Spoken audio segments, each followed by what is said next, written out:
La première des choses qu'un chrétien doit faire pour sortir du joug qui pèse sur lui, du carcan qui est sur lui, de cette pression du monde sur sa famille, sur son foyer, sur sa vie, c'est une forme de prière qu'on appelle le cri. Le cri est une forme de prière. Ce n'est pas un cri qui trouve sa force dans le volume de ta voix, mais dans la profondeur et dans l'intensité de ta supplication envers Dieu. 2 Chroniques chapitre 18 verset 31. Quand les chefs des chars aperçurent Josaphat, il dit, c'est le roi d'Israël, et il l'entourait pour l'attaquer. Josaphat, il a poussé un cri et l'Éternel le secourut et Dieu les écarta de lui. Quand vous lisez le contexte de l'histoire, ils avaient planifié le tuer, l'entourer. Il était assailli. Comme plusieurs d'entre nous, assaillis par des problèmes financiers, assaillis par la maladie, assaillis par des palabres à n'en pas finir, assaillis par des crises à n'en pas finir, assaillis par des souffrances. Il était assailli. Et la Bible dit qu'il a fait une chose, il a poussé un cri à Dieu et l'Éternel l'a secouru. Et Dieu a écarté ses ennemis de lui. Je vois le Seigneur se lever et écarter les dettes, écarter les problèmes financiers, écarter certaines situations. Dieu va écarter ce qui t'assaille, ce qui veut te noyer, ce qui veut t'engloutir. Tu ne seras pas englouti. Tu sors de cette situation dans le nom de Jésus. Le psaume 34 verset 7. Quand un malheureux crie, l'Éternel entend et il le sauve de toute ses détresses. Wow. Dieu l'affirme avec certitude. Note bien qu'il ne dit pas quand un malheureux prie. Il ne dit pas qu'un malheureux forcément jeûne. Mais il parle d'une forme de prière. Le cri est une forme de prière. Ça fait partie de la grande catégorie de prière appelée les supplications. Quand un malheureux crie, l'Éternel l'entend et il le sauve. Pas d'une détresse, de toute ses détresses. Tout ce qui t'attaque à gauche, à droite, le cri amène Dieu à descendre et à les résoudre en même temps. Ton cœur bat parce que ton propriétaire arrive. Il y a 4 mois de retard de loyer, 5 mois. Tu es assailli. Ça doit s'arrêter maintenant. Comment est-ce que tu t'en sors quand tu es assailli par des dettes? Ce n'est pas l'argent qu'il faut chercher. Il faut aller crier. Tu vas dire, pasteur, mon problème c'est un problème d'argent. Écoute-moi, si tu cours après l'argent, tu vas ne faire que déplacer le problème. Si tu veux en finir une bonne fois pour toutes, fais ce que je vais te dire aujourd'hui. Dieu est en train de te parler. Il faut que tu rentres dans la dimension de prière qu'on appelle le cri. Sinon, tu ne fais que déplacer le problème. Tu ne fais qu'aller emprunter chez l'un pour rembourser la dette de l'autre. Et puis après, tu t'endettes encore à nouveau. Il faut que tu sortes de là une bonne fois pour toutes. Jusqu'à quand ton cœur va battre chaque fin du mois? Quelle fin du mois tu pourras dormir en paix? Tu es chrétien. Ce n'est pas à toi de souffrir comme ça. Tu appartiens au ciel. Tu es un enfant de Dieu. Quand on est dans la détresse, on ne crie pas vers un voisin. On ne cherche pas son oncle. On ne cherche pas quelqu'un.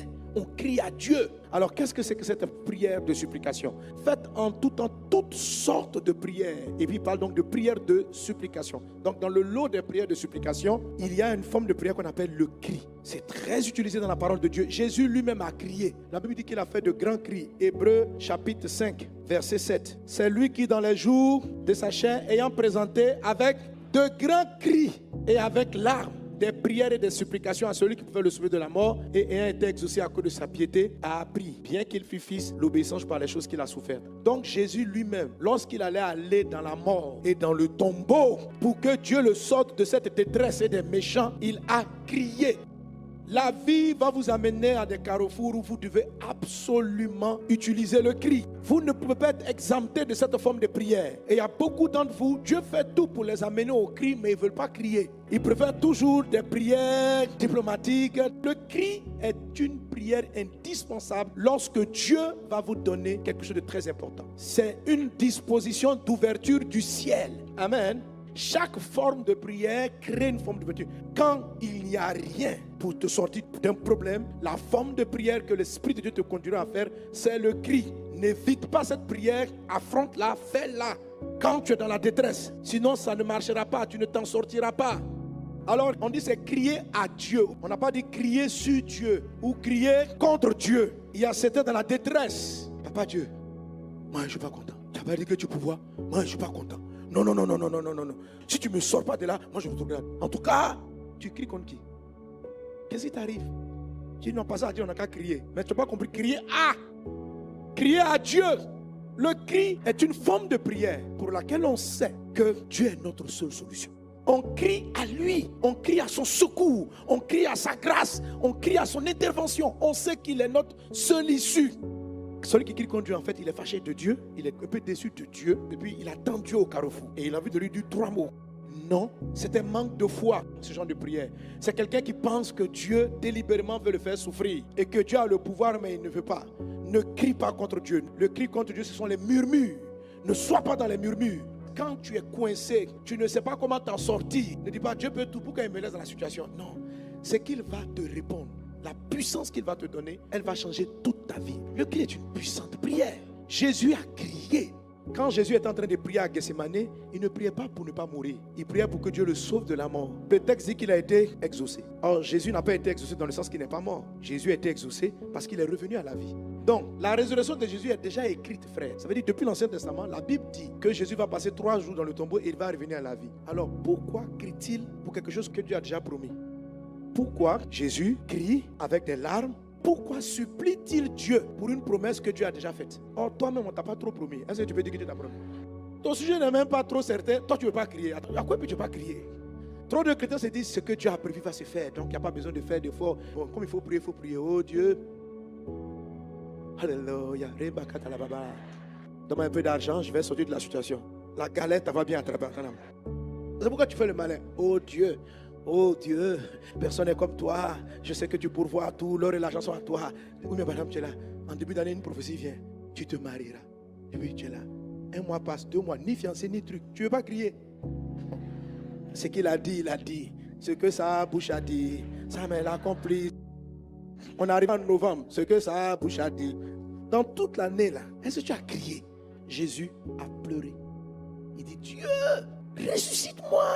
Et il a crié pour que ce que Dieu avait écrit s'accomplisse. Toi, c'est une prophétie. C'est même pas écrit. Parce que tu ne sais même pas si le prophète, c'est Dieu qui lui a parlé ou bien. Et tu ne veux pas crier. Tu fais des prières de bluffeur. Alléluia. Ah, il a annoncé ça. Ça arrivera. Alléluia. Criez à Dieu. Parce que le cri amène des exaucements extraordinaires.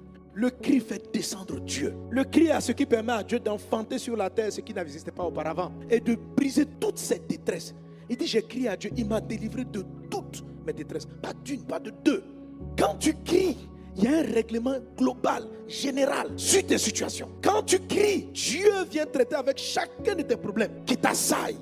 Vous ne pouvez pas éviter le cri. Il ne faut pas l'éviter. Retire-toi, crie, crie. Le cri est une prière d'une personne qui est arrivée au mur et qui est conscient qu'il n'y a plus d'issue possible et qui vient s'arrêter devant son Dieu et qui regarde et qui crie à lui. Par exemple, tu sens que Dieu dit que tu vas te marier et ton mariage tarde, année après année. Chaque fois, toi-même, tu te donnes des espoirs. Ça ira, ça ira. Ma fille, il faut crier. Il faut crier. Pendant que je donnais mon message, ton cœur avait déjà enclenché le cri. Ton âme était en train de crier à Dieu. Oui, Dieu dit, quand le malheureux crie, tu as senti ton malheur, ta douleur, ta souffrance. Tu es malheureuse, tu es malheureux. Mais quand le malheureux crie, son Dieu entend. Dieu entend le cri de ton âme. Dieu entend ton cri. Et il vient te secourir. Il vient te sauver. Tu ne finiras pas cette année dans cette détresse. Tu ne resteras pas dans cette souffrance. Dieu entend le cri de ton âme, ma fille. Dieu entend ton cri. Et il te fait sortir du puits. Il en est ainsi dans le nom de Jésus de Nazareth. Seigneur, si tu nous parles, entends nos cris. Ta parole est la vérité. Au nom de Jésus. Amen. Alléluia. Gloire à Dieu. Amen.